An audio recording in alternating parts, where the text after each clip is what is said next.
বিভিন্নভাবে দেখতেছি আপনার নামে বিভিন্ন জায়গায় অপপ্রচার চলতেছে। তো সেই বিষয়টা আপনি কিভাবে দেখতেছেন? অপপ্রচার যে চালাচ্ছে, হ্যাঁ, ও একটা চক্র ভূমিদস্যু। এই এটা অনেকেই কিছুদিন আগে ও কী করছে, এই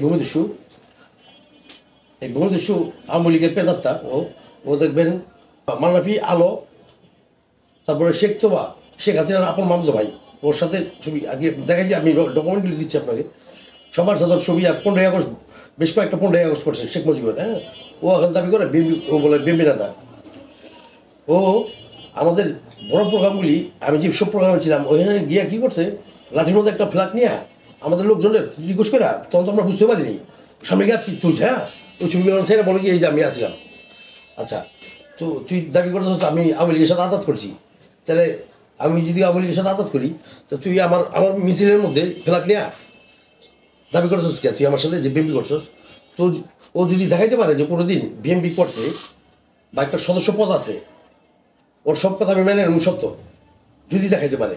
আর একটা কথা, ও বেশ কিছুদিন যাবৎ আমাদের ঢাকা 27 কাণ্ডারি জনাব হামিদুর রহমান হামিদ ভাই, আমাদের গার্জেন অভিভাবক, ওনার বিষয় নিয়ে ওই কি একটা মোল্লা কলেজের একটা বিষয় নিয়ে পোস্টার করে গোপনভাবে বিভিন্ন জায়গায় ছাপা লাগাইতেছিল, হ্যাঁ।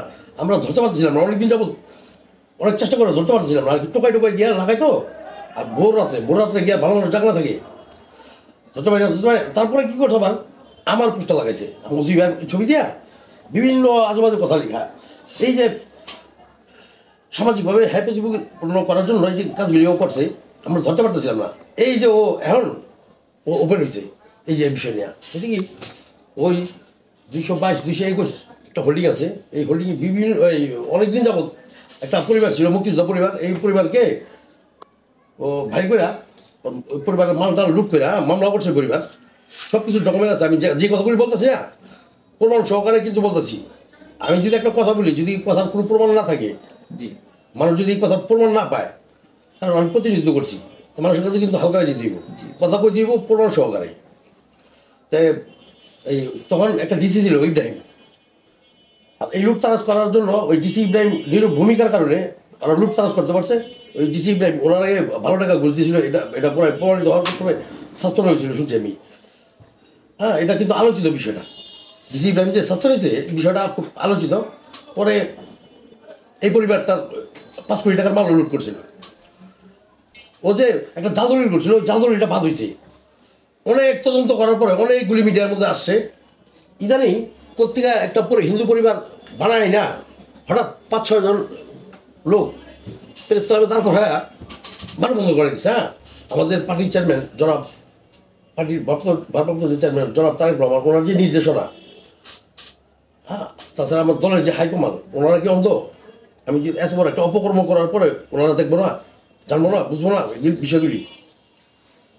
পরে হঠাৎ আমি অবাক, আবার আমার আবার আমাদের গার্জেন অভিভাবক হামিদুর রহমান হামিদ ভাইয়ের নাম করতেছে যে এই বিষয়গুলির পর আমরা জানতে পারলাম যে আমাদের দলের মধ্যেই ঘাপটি মেরে থাকা কিছু দালাল চক্র আছে, হ্যাঁ। পদ নাই, পদবি নাই, এরা হামিদুর রহমান হামিদ ভাই একটা সম্মানী লোক, ওনার সম্মান হানি করার জন্য, আমাদের জনপ্রিয়তা ক্ষুণ্ণ করার জন্য, নষ্ট করার জন্য এই কাজগুলি করতেছে। দীর্ঘদিন যাবৎ এই ষড়যন্ত্র বা চক্রান্ত চলতেছে। ভাই, উপরে পোস্টার লাগাবি কেন? আমি যদি অন্যায় করি, ওপেন প্রতিবাদ কর। আমি প্রতিবাদটা ওপেন করছি না, এই মানববন্ধন ডিল করছি, ওপেন না, লুকাছাপি কিছু নাই তো। অনেক লোকজন, আমার পুরো এলাকাবাসী, তুই আমার এই যে লোকগুলি যে এলাকাবাসী আমার নামছে, 4 ভাগের 1 ভাগ লোক নিয়ে একটা আমার বিরুদ্ধে একটা মিছিল করে দেখা, তাহলে ভাবুন যে আমি অরিজিনাল অপরাধী। আমি যদি ভাই অপরাধ করি, আমার এলাকাবাসী চোখ বন্ধ করে থাকবো? এই যে লোকগুলি নামছে ভাই, আমার সব কিন্তু আবার ওয়ার্ডের লোকজন, এই যে ময়মুরব্বী, ছোট বড় মহিলা যারা আছে সব কিন্তু আমার ওয়ার্ডের বাসিন্দা, একটা কিন্তু ভাড়া করার লোক নাই। আর ওই প্রেস ক্লাবে যে 7-8 জন দাঁড় করাইছে, একটা যদি আমার ওয়ার্ডের বাসিন্দা হয়, এটাও চ্যালেঞ্জ করলাম।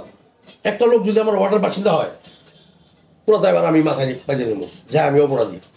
এটা আমি চ্যালেঞ্জ করে বললাম। আমার পেট নকল করে, জাল করে পরেশন সার্টিফিকেট বানাইছে হিন্দু পরিবারের, আমার ভোটে ভাই হিন্দু ভোটার নাই। অবাক কাণ্ড। বানানোর পরে ও কী করছে, এটা ইস্টাবলিশ করছে, করার পরে 221 যে পরিবারটা আমার সাথে আমার সম্পর্ক আসলো, এটা নিয়ে কিন্তু সম্পর্কটা পরে ওরা যখন আমার কাছে আসলো যে ভাই এটা কী বিষয়, ভাই আপনি, আমার তো মাথায়, আমি তোর পরেশন দিইনি, ইম্পসিবল। পরে আমি বললাম যে ভাই এক কাজ করেন, কী করা যায় এটা? পরে আমার যে গার্জেন যারা আছে ওনারা বললো যে আপনি জিডি করেন। প্রথমে আমি জিডি করলাম, আর জিডি করার পরে আর ওনাকে বললাম যে ভাই যত মিডিয়া আছে আমার কাছে পাঠান, আমি এটার ব্যাখ্যা দিতেছি, ওইগুলি সব প্রমাণ আমার আছে। পরে কী করছে ও, আমি জিডি করলাম, জিডি করার পরে যে অফিসার কাছে এটা তদন্তটা গেছে, ওনারা বললাম শোনেন, আমরা যারে অডিশন দেবো একটা রেজিস্টার খাতা আছে আমাদের ওয়ার্ড সচিবের কাছে থাকে, সরকারি ওয়ার্ড সচিবের কাছে, ওই রেজিস্টার খাতার মধ্যে একটা স্মারক নম্বর ফলাইতে হয় যদি অডিশন দিই। আপনি ওই আমার এই অফিসে কাউন্সিলর অফিসে যায় ওই রেজিস্টার খাতা চেক করবেন যে কোনো স্মারক নম্বর এই হোল্ডিং নাম্বার কোনো স্মারক নম্বর আছে কিনা, তাহলে ভাববেন আমি দিছি, আর যদি না থাকে তাহলে ভাববেন জাল করে দিয়েছে। আর হিন্দু ভোটার নেই আমার, আমি এদিকে হিন্দু ভোটার ফোন করি, আমার তো ওই এলাকায় হিন্দু ভোটারই নেই। হিন্দু ভোটারের আমি অডিশন দিব, আর এটা একটা বিতর্কিত জায়গা হয়, ডিসি এই জায়গায় উনি সাসপেন্ড হয়েছে এই বিষয় নিয়ে। আর এমন একটা বিতর্কিত জায়গা, আমি কি পাগল এত এত কষ্ট করে আমি শুনলাম কাবা এই জায়গার মধ্যে আমি গিয়ে একটু মহিলা পানির মধ্যে, আমি পাগল ভাই। পরে যাক তদন্ত করার পরে সব কিছু ওর বিপক্ষে আসলো। এরপরে যে ও এই যে হিন্দু ভোটার যারা বানাইছে একটা মুসলমান মেয়েরে, ওইটাও ডকুমেন্ট আছে, মুসলমান মেয়েটার নাম সুইটি আর রোমানার নাম, ওরও ডকুমেন্ট আছে, ওই মেয়েটার বানাইছে পায়েল বসা, বুঝছেন। পরে সব কিছু ধরা পড়ার পরে দুদিকে মামলা করছে ওর বিরুদ্ধে, এই সম্পত্তি নেই কিন্তু দুদিকে মামলা করার ওই দলিল বাদ করছে, দুদিকে চার্জশিটভুক্ত কিন্তু এখনও কিন্তু মামলা চলতেছে, কিন্তু ও কিন্তু দুদিকের চার্জশিট এই সম্পত্তি নিয়ে দুদিকের চার্জশিটভুক্ত আসামি ও আর মিরাজ মোহাম্মদ জাকির। ওই জাকির ছেলেটাও ইয়ের মধ্যে আসছিল, কি কয় মানব বদলে ছিল। আচ্ছা, পরে শুনছি আমি দেখি পরে শুনছি ও বলে লাইভে বলতেছে এই ইয়ের লগে মানব বদলে ওর কোনো যোগসূত্র নাই। তখন আমি স্ক্রিনশটটা ওনাকে দেখাইলাম, তাহলে এই যে মিরাজ মোহাম্মদ জাকির আর ও দুজনেই চার্জশিটভুক্ত আসামি, এটা তাহলে ও হয় নাকি? ওই ছেলে কিন্তু আমার এলাকার না, ওই আরও দুজনে মিলে বানাইছিল, এই ডকুমেন্টগুলি আছে আমি দিতেছি। আর ওই মিরাজ মোহাম্মদ জাকির ও অস্ত্র মামলার সাজাপ্রাপ্ত আসামি, কারণ সব কিছু মিলে ও আমার লাইফে বলতেছে গৌরবের সাথে বলে আমি কোন ছাদের উপরে গুলি ফুটেছি। হ্যাঁ, ওর কাছে বলে ডকুমেন্ট আছে। আমি ভাই চ্যালেঞ্জ করলাম যদি ও ডকুমেন্ট দেখাইতে পারে, ও যদি ডকুমেন্ট দেখাইতে পারে, ও যা এলজাম দিচ্ছে না সব আমার মাথা ব্যথা মনে করবেন সব সত্য। আমি আমার এলাকাবাসীরা বলতে চাই, এই ডকুমেন্ট যদি ও দেখাইতে পারে তাহলে ভাববেন, আপনারা সবাই ভাববেন, আমার এলাকাবাসীর উদ্দেশ্যে আমি বলতে চাই সবাই ভাববেন যে ও যে এক্সামগুলি দিচ্ছে সব সত্য। ও যদি ডকুমেন্ট না দেখাইতে পারে তাহলে ওর বিচার অবশ্যই আপনারা আমার এলাকাবাসী করবেন, ওর বিচার আমি পাবো। এইভাবে একজন মানুষকে সমাজে হেফাজতপূর্ণ করা এটা একটা অপরাধ না? যদি এটা অপরাধ হয় এটার বিচার আমি চাই, ঠিক আছে? আমার এলাকাবাসীর কাছে বিচারটা দিলাম। ও আরেকটা জিনিস করছে, ওই আমাদের যে সিটি কর্পোরেশনের যে উন্নয়ন কাজগুলি আমার এলাকার কিছু চিপাচাপাগুলি দীর্ঘদিন যাবত কাজ, কোনো সময় হয়তো কাজ হয়নি, অনেকদিন যাবত এই গুলিগুলি কোনো সময় ঢালাই হয়নি। তা আমি চিফ ইঞ্জিনিয়ারে নিয়ে ভাই 2.5 ঘন্টা 3 ঘন্টা ঘুরে চিপাগুলিগুলি দেখা দিছি। তারপরে উনি ফাইল করে নিয়ে গেছে, নিয়ে যাওয়ার পরে ফাইল পাস করছে। হ্যাঁ, আচ্ছা পাস যে করছে এই কাজগুলি মেয়র ওর দলীয় কর্মীদের দিচ্ছে, লাভ হচ্ছে দলীয় কর্মী। আর আমার লাভ হচ্ছে কি আমার এলাকার জনগণ কাজগুলি পাইছে। হ্যাঁ, রাস্তা ঢালাই কিছু সুন্দর হয়েছে, এটা লাভ হয়েছে। ও বলতেছে তখন আমার এলাকার কিছু মুরব্বী বলছে বাবা 40 বছর এইগুলির মধ্যে এই সবজি কেউ কাজ করে নাই। এই ব্যাখ্যাটা আমি ওই একজনকে দিচ্ছিলাম ওই সামাজিক, ওইটার ইদানিং ওই এটা প্লাস করে বলতেছে যে 40 বছর আমি নাকি আমার দলের লোকের বদনাম করলাম, দলের লোকের যে মেয়র ছিল হ্যাঁ ওনাকে বদনাম করলাম 40 বছর। অপব্যাখ্যা করে এই জিনিসগুলি বুঝাইতেছে। এটাও একটা সমাজ আমার হেফাজতপূর্ণ করার জন্য।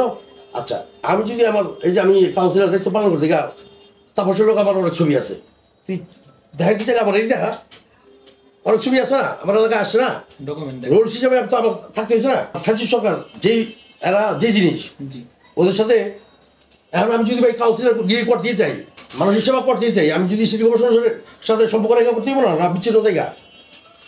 আর আমি যখন পাস করছি, যদি আমার দল বলতো তুমি শপথ করো না, আমি কিন্তু শপথ করতাম না। দল কিন্তু আমাকে বলে নাই, দলের সিদ্ধান্ত মোতাবেক কিন্তু আমরা 4-5 জন কাউন্সিলর ছিলাম বিএনপি, আমরা কিন্তু দলের সিদ্ধান্তের বাইরে কোনো দিন যাইনি। আর এতদিন আমি যে দায়িত্ব পালন করছি আমার দলের সাথে কিন্তু আমার সুসম্পর্ক ছিল, আমার প্রতিটা প্রোগ্রামে জয়েন ছিল, উপস্থিতি ছিল। দেখছেন বোধ আপনারা দেখবেন আমার অনেক প্রোগ্রাম আছে। তা আমি তো দালালি করি না আওয়ামী লীগের। হ্যাঁ, আর ও একজন আওয়ামী লীগের কর্মী হয়ে আমি একজন বিএনপি কাউন্সিলর, আমার ম্যান পাওয়ার আছে, এলাকার জনগণ আছে, আমার ভালো আছে, শুভকামনাকারী আছে, ওর কয়জন আছে আমি জানি না। ও এই কথাগুলি কীভাবে বলে? ও তো আওয়ামী একজন ফ্যাসিস্ট সরকারের দালাল, ঠকানো আছে আমার কাছে। আমি ডকুমেন্ট, আমি যে কথাগুলি বলতেছি প্রতিটা কথা কিন্তু ডকুমেন্ট আছে, আর ডকুমেন্ট ছাড়া কথা বলা উচিত না কিন্তু ভাই, এটা তো জানেন। আমি একজনের নাম বলুন, যদি ডকুমেন্ট না যাইতে পারি তা আমি তো নিজেই ছোট। ও যে এক্সামগুলি দিছে ও যদি প্রমাণ করতে না পারে, আমি কিন্তু ওর নামে মানহানি মামলা করবো 100 কোটি টাকার। আর আমি আমার এলাকাবাসীর কাছে এই বিচারটা দিয়ে রাখলাম, আমার এলাকাবাসী এটা বিবেচনা করবে। হ্যাঁ, যে ও আমার সম্মান হানি করার জন্য ওই সর্বোচ্চ চেষ্টাই ও করে যাচ্ছে, আর ওই ওর নামে মানহানি মামলা করবো।